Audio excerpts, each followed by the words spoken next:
Hello everyone, চলে এলাম তোমাদের জন্য my girlfriend is the man ড্রামাটির পুরো পর্ব নিয়ে। তবে তোমরা যারা প্রথম পর্বটি দেখেছিলে তারা একটু ভিডিওর সামনে গিয়ে দ্বিতীয় পর্বটা দেখে নিও, অথবা চাইলে তুমি পুরো ড্রামাটাও এনজয় করতে পারো। তো আর চলো দেরি না করে এবার ভিডিও শুরু করি।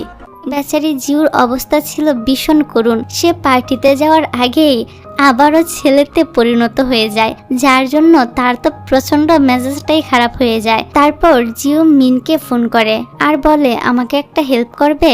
জিউ মিনের সাহায্য নিয়ে পার্টিতে যাওয়ার কথা ভাবে। এদিকে ইউন বারবার করে জিউকে মেসেজ আর কল করতে থাকে, কিন্তু জিউ তো কোনো রিপ্লাই করছিল না। তাই ইউন অনেকটা রেগে প্রচুর ড্রিঙ্ক করে ফেলে। তখনই বারে জিউ চলে আসে।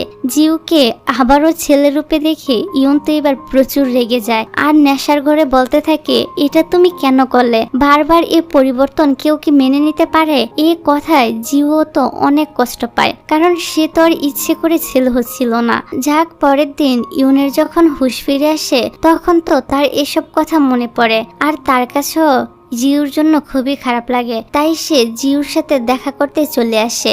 এবার জিউ ইউনকে বলতে থাকে সত্যি আমি সেলফিশের মতো বিহেভিয়ার করছিলাম, আমার বোঝা উচিত ছিল তুমি একটা ছেলেকে কি করে গার্লফ্রেন্ড হিসেবে মেনে নিবে। তাই আমি নিজেই ব্রেকআপ করতে চাই। আমাদের এই রিলেশনটা কন্টিনিউ করা আমার পক্ষে সম্ভব না, কারণ আমি এখন বদলে গিয়েছি।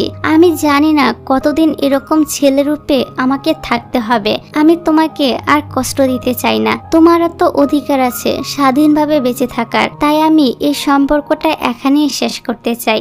জিউর মুখে এসব কথা শুনে ইউন কি বলবে কিছুই বুঝতে পারছিল না। তাই সে বিষয়টাকে এড়িয়ে যেতে চায় আর জিউকে বলে চলো আমরা এখন গেম খেলতে যাই।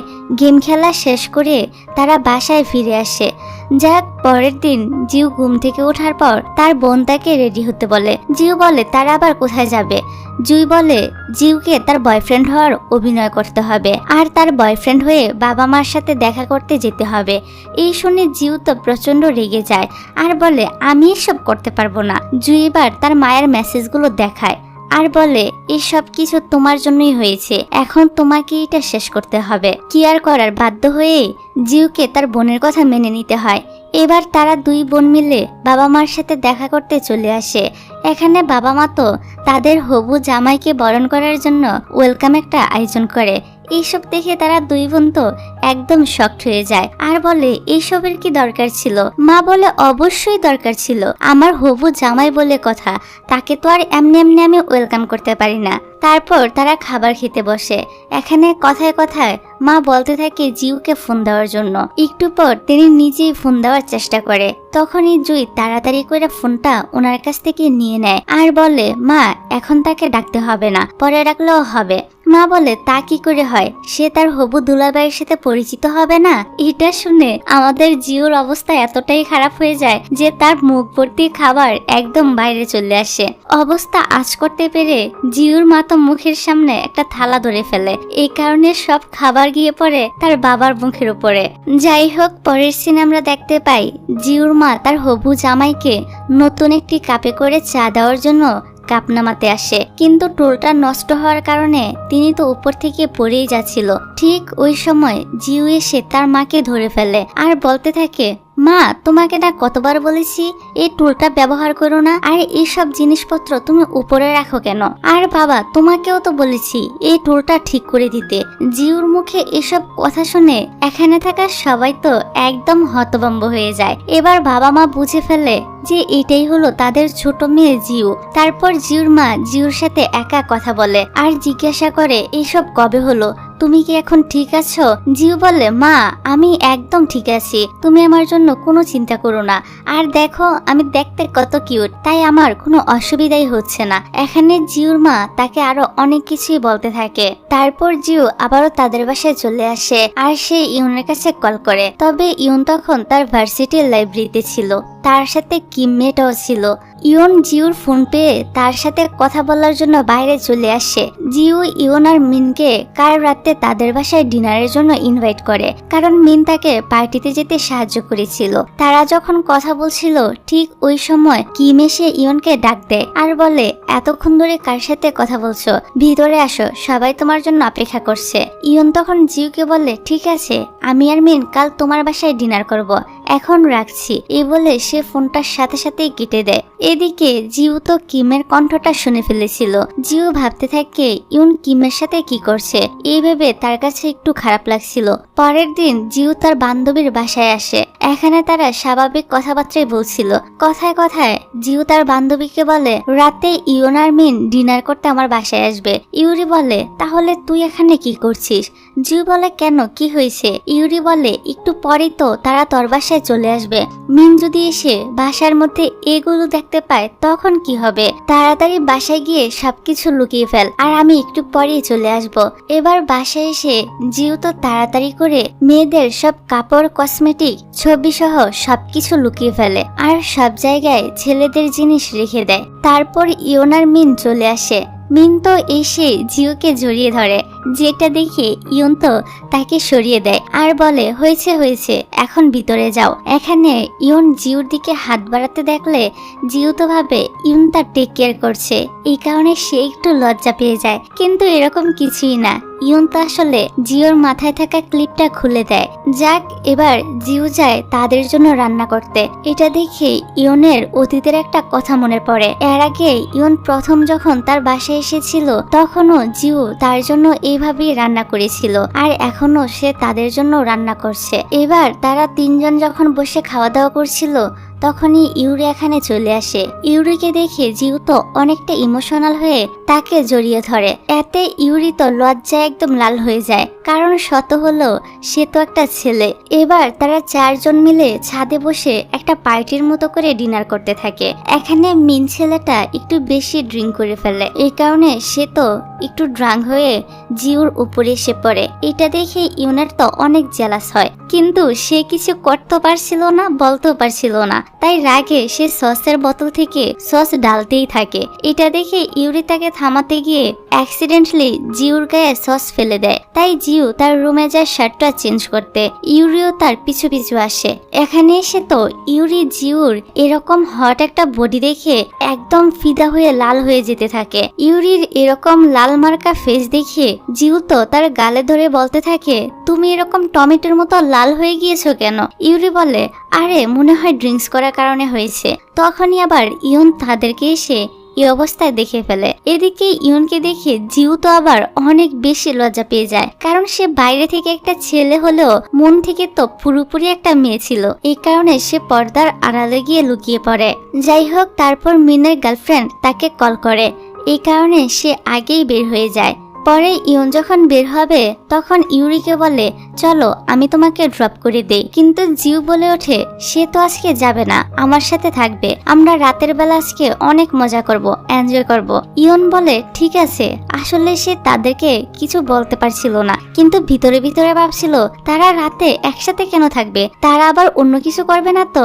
পরক্ষণই আবার নিজের গায়ে থাপ্পড় দিয়ে বলতে থাকে, ছি ছি ইয়ন, এসব তুই কি ভাবছিস, এরকম কিছুই হবে না। অন্যদিকে জিউ আর ইউরি এসে বিছানা ঠিক করতে থাকে। ইউরি বলে, এটাই আমার প্রথম রাত কোনো একটা ছেলের সাথে। এই বলে ইউরি শুয়ে পড়ে। তখনই জিউ এসে বলতে থাকে, কি হয়েছে তোর, এত তাড়াতাড়ি শুয়ে পড়লি কেন? আমরা তো আজকে অনেক রাত পর্যন্ত সজাগ থাকবো, মজা করব, গল্প করব। এইসব বলতে বলতে জিউ তো ইউরির অনেকটা ক্লোজে চলে আসে। এই দেখে বেচারি ইউরির অবস্থা খুবই খারাপ হয়ে যাচ্ছিল, কিন্তু আমাদের জিউ তো একটা মেয়ে হিসেবে তার সাথে ট্রিট করছিল। কিন্তু ইউরি তো তাকে মেয়ে ভাবতেই পারছিল না, কারণ সামনে এরকম জলজান্ত একটা ছেলে যদি কথা বলে তাহলে কি আর নিজেকে ঠিক রাখা যায়? বেচারি ইউরি এখানে ভালোভাবেই ফেসে যায়। যাক, পরের দিন ইউনের ভার্সিটির সিন দেখানো হয়। আজকে ইউরি খুব যত্ন করে ইউনের জন্য খাবার বানিয়ে নিয়ে এসেছিল, কিন্তু এখানে এসে দেখে ইয়ন কিমের সাথে লাঞ্চ করে ফেলেছে। এটা দেখে জিউর তো অনেকটাই খারাপ লাগে, এই কারণে সে চলে যাচ্ছিল। তবে ইয়নও তাকে দেখে ফেলে আর পিছনে এসে দেখে জিউ তার জন্য খাবার রান্না করে নিয়ে এসেছে। এই কারণে ইয়ন আবারও তার খাবারটা খায়। রাতের বেলা ইয়নের ভার্সিটির সবাই মিলে একটি পার্টি করে। এখানে ড্রিঙ্কস করে ইয়ন তো অজ্ঞান হয়ে যায়। এই কারণে কিম তাকে তাড়াতাড়ি করে হসপিটালে নিয়ে আসে। এই খবর শুনে জিউ তো তাড়াতাড়ি করে হসপিটালে চলে আসে আর বলতে থাকে ইয়নের কি হয়েছে। তখনই সেখানে ইয়নের বাবা মা চলে আসে আর ইয়নের মা তো জিউকে বকাবকি করতে থাকে যে তার সাথে থেকে ওনার ছেলের এই অবস্থা হয়েছে। কিম বলে আন্টি ইয়ন তো আমার সাথে ছিল, ওর কোনো দোষ নেই। তখনই নার্স মেয়েটা বলে আপনি তো ইয়নের গার্লফ্রেন্ড তাই না, আপনারা একটু আস্তে কথা বলুন। সুযোগ পেয়ে কিমও বলতে থাকে হ্যাঁ আমি ইয়নের গার্লফ্রেন্ড। এটা শুনে জিউ তো অনেকটা রেগে যায় আর বলে তুমি মিথ্যা কথা কেন বলছো, তুমি তো ইয়নের গার্লফ্রেন্ড না। তখনই ইয়নের জ্ঞান ফিরে আসে। ইয়নের জ্ঞান ফিরেছে দেখে কিম মেয়েটা তো এখানে ইয়নের গার্লফ্রেন্ডের মতো বিহেভিয়ার করছিল। এইসব দেখে জিউর অনেকটাই খারাপ লাগে, তাই সে মন খারাপ করে বাইরে চলে আসে। তবে ইয়নও তার পিছন পিছন চলে আসে। জিউ চলে যেতে চাইলে ইয়ন তার হাত ধরে ফেলে আর তার কাঁধে মাথা রেখে দাঁড়িয়ে থাকে।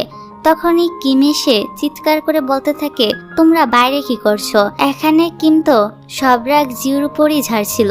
তারপর ইয়নকে নিয়ে এখান থেকে চলে যায়। পরের দিন জিউ ভার্সিটিতে নিজের জিনিসগুলো নিয়ে যাওয়ার জন্য আসে, কারণ সে তো আর এখন এই অবস্থায় ক্লাস করতে পারছিল না। যাওয়ার সময় সেই ইয়ন আর কিমকে একসাথে বসে কফি খেতে দেখে। এটা দেখে তার তো খুবই জ্বালাস ছিল। তখনই কিম বলতে থাকে আচ্ছা জিউ নামের ছেলেটা তোমার এত টেক কেয়ার করে কেন। ইয়ন বলতে থাকে কারণ সে আমার বন্ধু, তুমিও তো আমার বন্ধু, তুমিও তো আমার টেক কেয়ার করো। কিম বলতে থাকে আমি তোমাকে পছন্দ করি, এই কারণে তোমার টেক কেয়ার করি। এখন কি বলবে সেও তোমাকে পছন্দ করে? তাছাড়া হসপিটালে সে বলেছিল যে সে নাকি তোমার গার্লফ্রেন্ড। এটা শুনে তো ইয়নের মুখ থেকে সব কফি এসে কিমের গায়ের উপর পড়ে, যা দেখে জিউ তো অনেক হাসি পাচ্ছিল। তবে যখনই সে দেখে ইয়ন কিমের জামা থেকে কফি পরিষ্কার করে দিচ্ছে, তখনই তার মুখটা তো আবারও ফ্যাকাশে হয়ে যায়। এবার সে অনেকটা রেগে চিৎকার করে ইয়নকে এসে বলতে থাকে আমি তোমাকে কতগুলো মেসেজ দিলাম, তুমি কি আমার মেসেজ দেখোনি? ইয়ন ফোন চেক করে দেখে যে কোনো মেসেজই আসেনি। আসলে জিউ তো তাকে কোনো মেসেজই করেনি, এই কথাটা বলে সে এখানে এন্ট্রি নিয়েছিল। এদিকে কিম তো বলতে থাকে তুমি ইয়নের পিছনে এভাবে পড়ে আছো কেন। জিউ তো কম ছিল না, সে কিম মেয়েটার সাথে ঝগড়া বাঁধিয়ে দেয়। এখানে তারা তো ইয়নকে নিয়ে টানাটানি শুরু করে দেয়। বেচারা ইয়ন পড়ে যায় মাইঙ্কা চিপায়। তারপর কিম জোর করে ইয়নকে রেস্টুরেন্টে নিয়ে আসে। এখানে জিউও ইয়নকে ছাড়ে না, সেও তাদের সাথে এখানে চলে আসে। একদিকে কিম অন্যদিকে জিউ, তাদের মাঝখান থেকে ইউ তো কোনোভাবেই বের হতে পারছিল না। তারপর তারা কে ইয়নের পাশে বসবে এটা নিয়েও ঝগড়া বাঁধিয়ে দেয়। তখন ইয়নই অন্য পাশে চলে যায় আর তাদের দুজনকে পাশাপাশি বসিয়ে দেয়। এবার তারা দুজনে জাল খাওয়ার কম্পিটিশন শুরু করে দেয় যে কে কত বেশি জাল খেতে পারবে। জাল খেয়ে তো দুজনের অবস্থা নাজেহাল। পরের সিনে দেখা যায় জিউ ইয়নকে নিয়ে আলাদা একটা জায়গায় চলে আসে। এখানে তো জিউর খুবই ঝাল লাগছিল, এই কারণে সে বাতাস করছিল। তবে ইয়ন জিউর মাঝে মেয়ে জিউকে দেখতে পায়, তাই সে তাকে কিস করার কথা ভাবে। তবে যখনই জিউ কথা বলে ওঠে তখনই সে আবার ছেলে জিউকে দেখতে পায়। বেচারা ইয়ন নিজের গার্লফ্রেন্ডকে একটু আদরও করতে পারছিল না। যাই হোক, পরের দিন ইয়ন জুয়ের সাথে এসে দেখা করে আর এখানে সে জুইকে জিজ্ঞাসা করে আচ্ছা জিউ কি ঠিক আছে, সে কিভাবে তার দিনগুলো কাটাচ্ছে। জুই বলতে থাকে তার অবস্থা খুবই করুণ, সে তো ভুল করে সবসময় মেয়েদের ওয়াশরুমে ঢুকে পড়ে, যার কারণে মেয়েদের হাত থেকে গালি শুনতে হয়। আবার ছেলেদের ওয়াশরুমে ঢুকতে গেলে তার নিজের কাছে খুবই অকওয়ার্ড ফিল হয়। এমনকি তার বান্ধবীর সাথে ছোট ছোট কাপড় নিয়ে কথা বলতে গেলে তার বান্ধবী অকওয়ার্ড ফিল করে এখান থেকে চলে যায়। বিষয়গুলো জিউর মানিয়ে নিতে অনেক কষ্ট হচ্ছে। তাছাড়া জিউর চাকরি হওয়ার পরেও সে চাকরি করতে পারছে না, কারণ সে তো একটা ছেলে হয়ে গিয়েছে। এখন তো তার ছেলে চেহারার কোনো সার্টিফিকেটই নেই। এসব শুনে ইয়নের জিউর জন্য অনেক চিন্তা হয়। তার কাছেও বিষয়গুলো খারাপ লাগছিল, এই কারণে সে একটা বুদ্ধি বের করে আর চলে আসে তার বোনের কাছে। এসেই বলে তোমার জন্য আমি আমার বন্ধু জিউকে প্রাইভেট টিচার হিসেবে রেখেছি। ইউনা তো জিউর কথা শুনেই সাথে সাথে রাজি হয়ে যায়। কারণ শত হলো ক্রাশ বলে কথা। এত হ্যান্ডসাম একটা ছেলে তাকে পড়াবে এটা ভেবেই তো ইউনা অনেক খুশি হয়ে যাচ্ছিল। তারপর ইউন জিউকে তাদের বাড়িতে নিয়ে আসে তার বোনকে পড়ানোর জন্য। ইউনের মা বলতে থাকে, আমার মেয়েটা খুবই দুষ্ট, একদমই পড়তে চায় না। তবে এই দুষ্ট মেয়ে যে কেন তোমার কাছে পড়তে রাজি হয়েছে সেটাই তো বুঝলাম না। হয়তো তুমি দেখতে খুবই সুন্দর, এই কারণে রাজি হয়েছে। তাছাড়া আমার কাছেও কিন্তু সুদর্শন ছেলেদেরকে খুবই ভালো লাগে। মায়ের মুখে এই কথাগুলো শুনে ইউনার জিউ তো দুজনই চুপ হয়ে যায়। যাক, পরের সিনে ইউনার জিউ যখন তাদের বাসা থেকে বের হয়েছিল তখন ইউরি জিউকে ফোন করে তার সাথে দেখা করতে বলে। এবার ইউনার জিউ ইউরির সাথে দেখা করতে একটা বারে চলে আসে, কারণ ইউরি এখানে বসে অনেক বেশি ড্রিঙ্ক করে একদম মাতাল হয়ে গিয়েছিল। জিউ বলে, তুই এত বেশি ড্রিঙ্ক কেন করলি?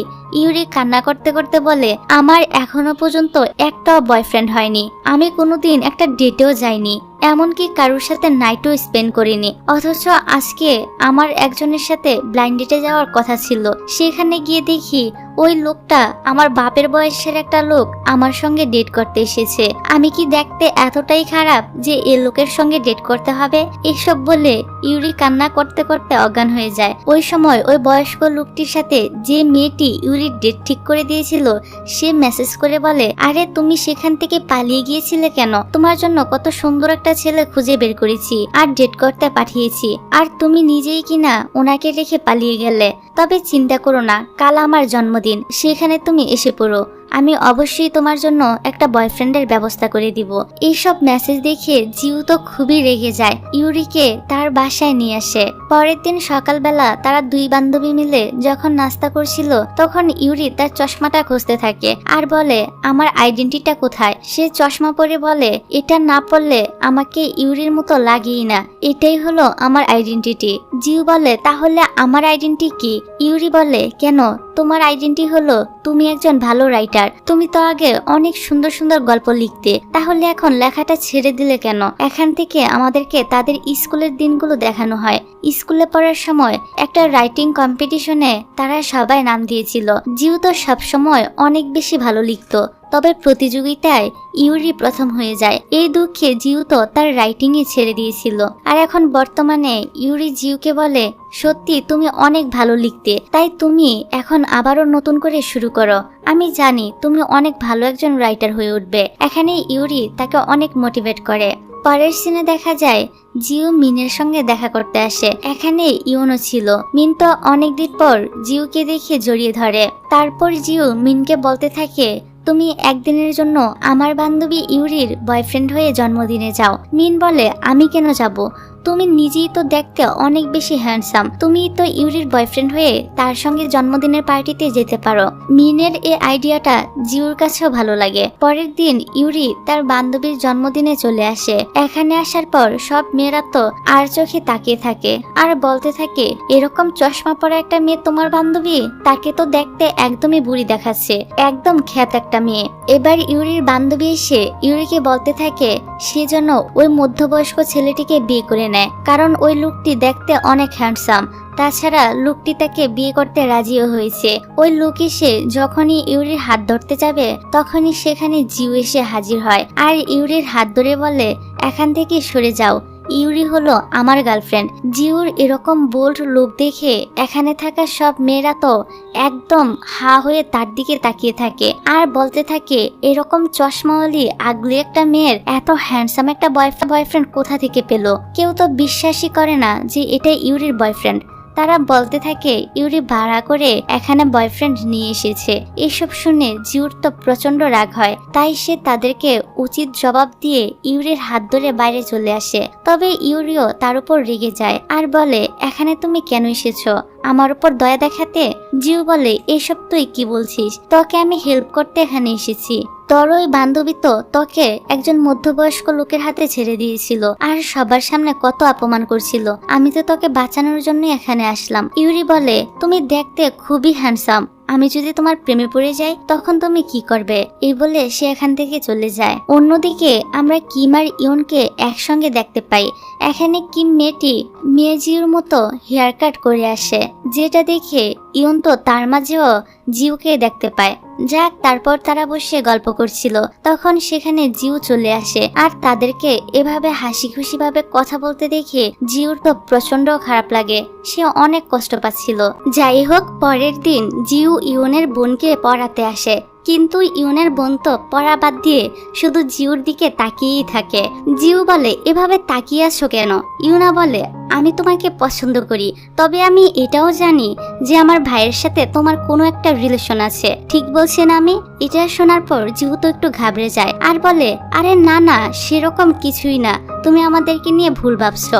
অন্যদিকে ইউনা এবার যে বইটি পাবলিক করে সেটি অনেক জনপ্রিয় হয়ে যায়, কারণ ইতিমধ্যে ইউনার বয়ফ্রেন্ড মানে জিউ আর ইউনার ওই পার্টির দিনের কিছু ছবি ভাইরাল হয়ে গিয়েছিল, যার কারণে ইউনার বইটিও এবার অনেক ফেমাস হয়ে যায়। ইউরির বই ফেমাস হওয়ার পর একটা অনুষ্ঠানের আয়োজন করা হয়, সেখানে ইয়ন, মিন, জিউ সবাই আসে, এমনকি ইউরির ওই শয়তান বান্ধবীটাও আসে। ইউরি যখন সাংবাদিকদের সামনে তার বই নিয়ে বক্তৃতা দিচ্ছিল, তখনই তার শয়তান বান্ধবী জিউর কাছে এসে তাকে ধরে ইউরির কাছে নিয়ে আসে আর বলতে থাকে, আরে তোমরা সবাই এদিকে আসো, এটা হলো আমাদের রাইটার ইউরির বয়ফ্রেন্ড। এখানে সবাই তো তাদের ছবি তুলতে শুরু করে দেয়, কিন্তু শয়তান বান্ধবীর এত মন ভরে না। সে তাদেরকে বলে, তোমরা তো নিউ কাপল, তাই তোমাদেরকে এখন আমাদের সবার সামনে কিস করতে হবে। এই শুনে সেখানে থাকা সবাই বলতে থাকে, হ্যাঁ তোমরা কিস করতে থাকো। এই বললে তারা চেয়ার আপ করে। এই কারণে বাধ্য হয়ে ইউরি জিউকে কিস করে বসে। এইসব দেখে ইউনের তো ফাটছিল, কিন্তু সে কিছুই বলতে পারে না। তবে ইউরির অবস্থা তো আরো বেশি করুণ ছিল, কারণ তার ছেলে হয়ে গিয়েছে আর এখন সে সবাইকে বলছে এটা তার বয়ফ্রেন্ড। এইসব কারণে ইউরি অনেক বেশি আপসেট হয়ে যায়, তাই সে একটি জায়গায় এসে ড্রিঙ্ক করতে শুরু করে। তখনই সেখানে মিন চলে আসে আর সে তাকে সামলে নেয়। এবার মিন আর ইউরি যখন বাড়ি ফিরে যাচ্ছিল, তখন তো মিন ইউরির অনেকটা ক্লোজে এসে বলে, তোমাকে আমার অনেক ভালো লাগে, তুমি কি আমার ফ্রেন্ড হবে? এই বলে সে ইউরিকে কিস করে বসে। এতে ইউরি তো অনেক বেশি অবাক হয়ে যায় আর মিনকে ধাক্কা মেরে দূরে সরিয়ে দিয়ে বলে, তুমি আমাকে কিস করলে কেন? তুমি কি জানো এটাই আমার কোনো ছেলের সাথে ফার্স্ট কিস? যাই হোক, পরের দিন ইয়ন দেখে তার বাবা তার মাকে সরি বলার জন্য একটি টেডি বিয়ার আর তার মাথায় লাল কাপড় পরে নাচানাচি করছে, কারণ গতকাল তাদের মধ্যে ঝগড়া হয়েছিল। স্বামীর এত কেয়ার দেখে ইয়নের মা তো অনেক বেশি খুশি হয়ে যায় আর তিনি ওনার হাজবেন্ডের সঙ্গে নাচানাচি শুরু করে দেয়। এখানে তাদের সব ভুল বুঝাবুঝি ঠিক হয়ে যায়। এই দেখে ইয়ন ভাবে সেও এভাবে জিউর রাগ ভাঙাবে, কারণ জিউ তার আর কিমের ব্যাপারটা নিয়ে তার উপর একটু রেগেছিল। এবার ইয়ন তার বাবার মতো সেজে জিউর বাসার সামনে চলে আসে আর অদ্ভুতভাবে নাচতে থাকে। এইসব দেখে জিউ তো আর নিজেকে ধরে রাখতে পারে না, সেও হেসে দেয় আর নিজেও ইউনের সাথে তাল মিলিয়ে নাচানাচি শুরু করে দেয়। আর এখানে তাদের মধ্যে আবারও সবকিছু যখনই ঠিক হয়ে যায়, ঠিক তখনই কিম্মেটা চলে আসে আর জিউকে বলে, আমিও তোমার এই বিল্ডিং এ শিফট করেছি, মানে বাসা ভাড়া নিয়েছে আর কি। এই শুনে জিউর মুখটা তো একদম চুপসে যায়, তার কাছে এই ব্যাপারটা একদমই ভালো লাগছিল না। যাই হোক, এবার কিম বলতে থাকে, তোমরা দুজন আমাকে আমার বাসা গোছানোর কাজে সাহায্য করো।